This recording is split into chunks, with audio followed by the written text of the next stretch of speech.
Hey there, it is Rachel, and I'm here with you today with a tip for how to get your kids out of yuck more quickly. I know we all want to know how to do this, so I want to give you some really practical strategies, but I do also want to tell you that the tips I'm going to give you only help when your child is coming down what I call the yuck curve.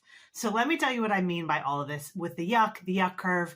So basically what I mean by yuck is a word I use to describe when your child is uncomfortable in some way, when they feel disappointed or annoyed or angry or embarrassed. I call all of that yuck. And what happens is when a child or adult is in yuck, we tend to have behaviors that as parents we want to stop when we see our kids having these behaviors. So if your child is frustrated or they're angry or they're annoyed, maybe they're becoming disrespectful, maybe they're having a meltdown, maybe they're even shutting down, and you want this to stop. So again, I'm going to tell you how to get this to stop more easily, but it will only stop when your child is coming down that yuck curve.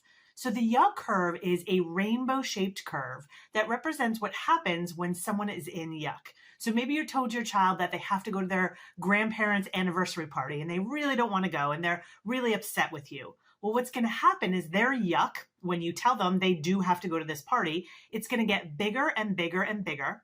It's going to reach a peak and it's going to come down. And when it goes up and reaches that peak, that's when you see the worst yuck behavior. That's when you see they're being disrespectful or defiant, refusing to go to the party. That's when you see all of these behaviors that I know we want to stop. But we can't stop the behaviors when a child is on the way up the yuck curve. And there are two reasons for that. One is if you try to stop that behavior, your child is going to see that as a threat.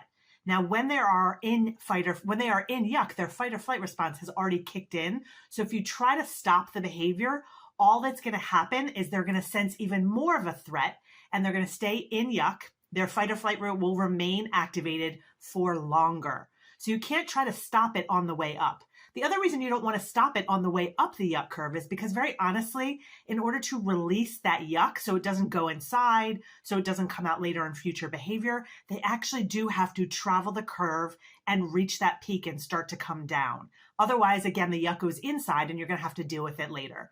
So once a child has gone up the yuck curve, they've reached that peak, they start to come down, their behavior starts to get a little bit better, they start to calm down, they're maybe not as emphatic in all of their passion and disappointment.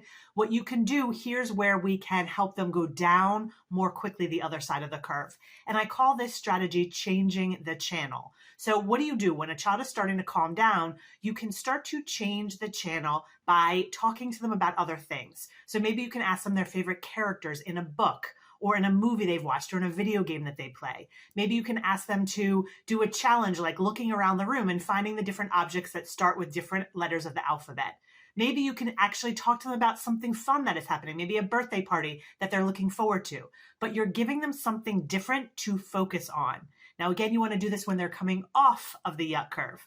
Ultimately, what it does when you change the channel is you are helping a child's brain feel even safer because now they're not focusing on the thing that upset them. They're focusing on something else. A lot of people will call this distraction, and changing the channel is a type of distraction, but it's not a distraction that happens before they release their yuck. Again, the yuck would just go back inside. It's a distraction that happens as they're coming down after they've already released all of those feelings. It can help them slide down that slide a little bit faster so that you don't have to deal with that yuck in the moment, but you also won't have to deal with it later because you've allowed them to release it. If you want to hear a little bit more about this, I encourage you to listen to my latest podcast episode. You can find that on my website at rachel-bailey.com/238. I'm back again soon with more tips for you.